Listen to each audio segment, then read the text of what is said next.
പിന്നെ 4 മണിക്ക് നല്ലൊരു മാമ്പഴ ജ്യൂസ് ഉണ്ടാക്കാമെന്ന് വിചാരിച്ചു. എന്നും എണ്ണ പലഹാരം നല്ലതല്ല, അതുകൊണ്ട് തന്നെ ഒരു 3-4 മാമ്പഴം പഴുത്തത് എടുത്തു.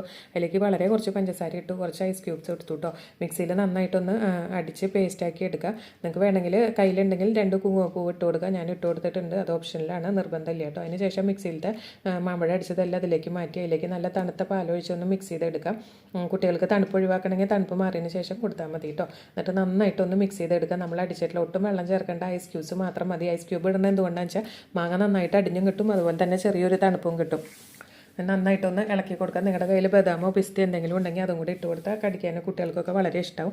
അപ്പോൾ എന്താണ് പലഹാരം കൊടുക്കാതെ കുട്ടികൾക്ക് ഇങ്ങനത്തെ ഹെൽത്തി ജ്യൂസും കൊടുക്കുക. അപ്പോൾ മാമ്പഴക്കാലം ഇതുകൊണ്ട് തന്നെ മാമ്പഴം കൊണ്ടുള്ള പുഡിങ്ങും ജ്യൂസും എല്ലാം ഉണ്ടാക്കാം.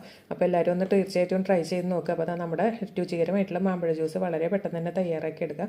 കുറച്ച് ബദാം കയ്യിലുള്ളത് കൊണ്ട് തന്നെ മുകളിൽ കുറച്ച് ബദാമും 2 കുങ്കുമപ്പൂവൊക്കെ ഇട്ടൊന്ന് ഡെക്കറേറ്റ് ചെയ്തു.